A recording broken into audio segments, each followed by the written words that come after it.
out today, or what's going on today, y'all. I'm kind of mixed up for words right now because I'm starting to do my own thing instead of doing what I think everybody else wants me to do. I want to do what I want to do to make the best content I possibly can. So as you can see, if you come to the channel a lot, all my 5M videos are gone. All of my like live streams from Forza, all of my, basically all my gaming videos, they're gone. And there's a reason for that. I've gotten in touch with a few successful YouTubers, and I've had advice from a lot of different people that's had a lot of success with YouTube in general. And they told me, they all came and said the same exact thing. They said, if you don't want your channel to be a gaming channel, you need to stop now. Your content's good, but you don't really see yourself doing this whole gaming thing for the whole rest of your YouTube career, then you need to stop it now. And when they said stop it, I mean they told me to delete everything that had to do with gaming, live streaming gaming, anything. Not saying I'm not going to be gaming, I'm still going to be playing, you know, every now and then. But all my videos will be about this little baby sitting right here. So what I wanted to share with y'all, if I'm going to start doing these kind of things, is my story. Right now I'm 25 years old. I'm a diesel mechanic for Purdue Farms. I've been doing diesel mechanic work for about 6 or 7 years now. And before that I was actually trimming trees around power lines for $8.50 an hour. And that comes to my first F-body, which is right here. And after all of that, I love the car. I've always wanted a F-body, whether it be a Trans Am or Camaro, but I always wanted a LS car. I was never a fan of LT1 cars. But here is how it all started. When I was 12 years old, my dad sold a speedboat and a jet ski, and we bought this Chevelle. And when we bought the Chevelle, I fell in love with it. I got big into drag racing, I got big into cars. I mean, I took a huge liking to it that I don't think my parents were really expecting to do, for me to do. And when I did that, I was hooked for the rest of my life. My first car was my '87 Camaro, that is right here. It turned from that to this. And when I built that car, I wore a lot of people out in high school with just a little 355. It had 4 release valve pistons in it, stock 5.7 rod, and steel crank, steel headed. It was basically a run-of-the-mill basic small block with a cam in it. And when I started really getting into it is when I built the second motor for the car, which was still a 355, but this one had 2 release valve pistons in it. It had a 6-inch rod, it had a scat crank, it had Dart Iron Eagle heads on it, and it had a Edelbrock single plane. But after I got that intake for it, I mean, the car ran really good. It ran like low 12s on the second motor. Pump gas, I mean, I could drive the car to the track. It had 373 rear gears in it then. And I thought I was on top of the world till when I was about in my senior year of high school. I ran a boy with a brand new Coyote Mustang. He was an older fella.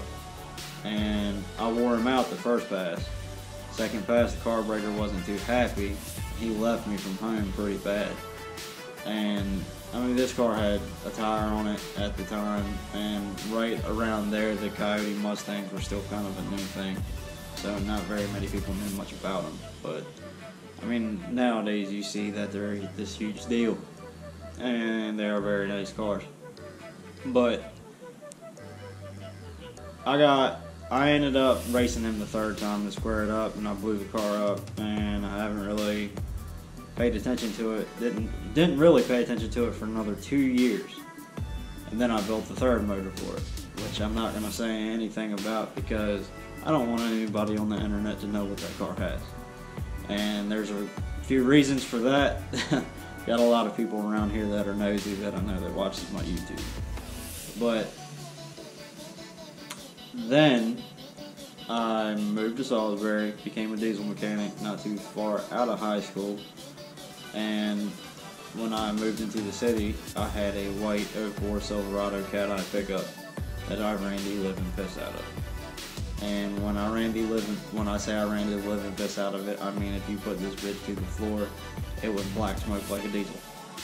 And the rings were completely gone. And I ended up trading that truck in on my yellow 5th gen Camaro, which is here. And I ended up selling it.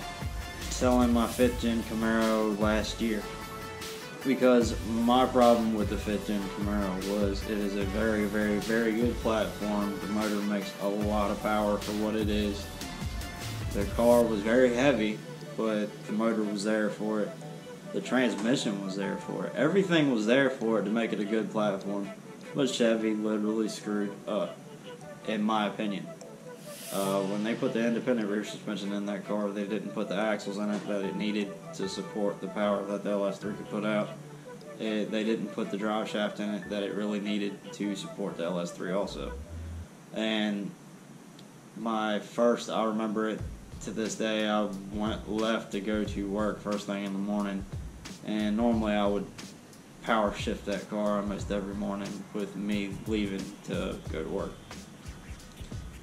I went to second gear, the car barked, and I was sitting on the side of the road and couldn't go to work that day. And honestly, I had to save every nickel and dime that I could to get another drive shaft for it. They wanted like something nuts. They wanted like $600 for a new drive shaft for that car, which is a 2-piece drive shaft. Then I ended up putting a drive shaft shop 1-piece drive shaft in it. And eventually, after I did that, I kept popping axles. And every time I would pop an axle, I'd get a little bit irritated because after the first set popped, the stock set, I put G-Force Engineering 850 horsepower axles in it. And my car wasn't even probably making 440 wheel horsepower at most. I mean, that's probably on its best day. And I kept popping them. Well, eventually I got fed up with it and sold the yellow car. And when I sold the yellow car, I regretted it. I actually remember tearing up a couple times sitting there thinking about it, looking at pictures of it with me with it at the drag strip. And my dad walked in and looked at me and said, "I know you want another Camaro, and I don't see why you shouldn't get another one." And honestly, my dad has always supported me and been one of my biggest supporters of me doing this whole car thing. I mean, this car has needed some work, and he supported me every way. And so has my mother. And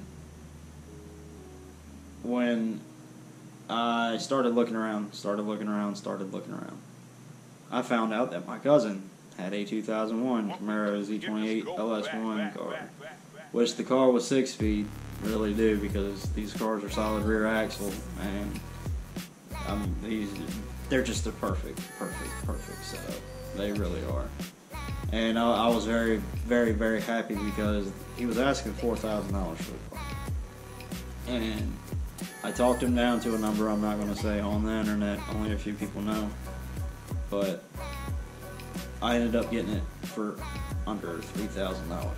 And the car has 120 something thousand original miles on it. By the title. And the dash is saying 170 something. So with all that, I was thinking, damn, this car's got a shitload of miles, but the dash has been swapped out. I did find that out. I looked at the VIN number on the dash. It's been swapped. It don't match the VIN number on this car. So when I bought this car, I didn't know what I was getting myself into. This car needs a radiator support, which if you keep up with the Project Z series, you'll find that out. This car needed a radiator support. It needed a mess of things. The headers on it were very, very, very off-brand. Whoever made the block-off plates for the EGR, they just completely fucked up. I've done a lot of work to this car in 3 months, and that's how I ended up getting to where I am today with my Camaros. But I will say this: if it wasn't for me video gaming and doing what I did on 5M and all that stuff back in the day, I would never be where I am right now. And I have all of you to thank for that.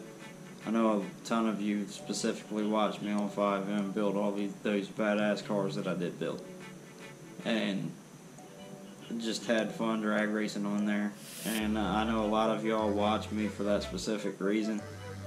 But there comes a time where you just need to wake up. I felt like it was becoming a job and not like a necessity.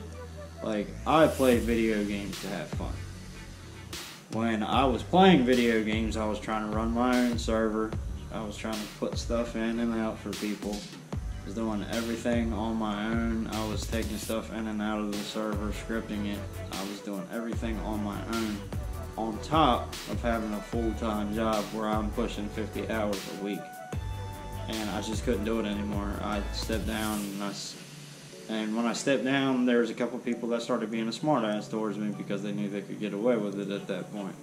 And that's when I sat back, told myself that I was done with 5M. It's toxic.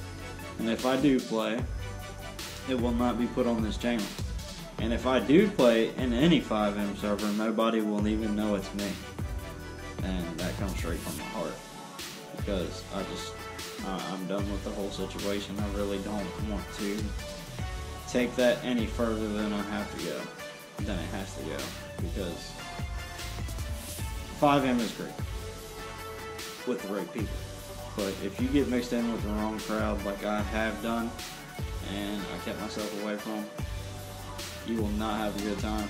It is such a toxic place. People try to screw you over so bad in 5M, and nobody really wants to see you win, especially if you're a YouTuber that's up and coming trying to do 5M videos.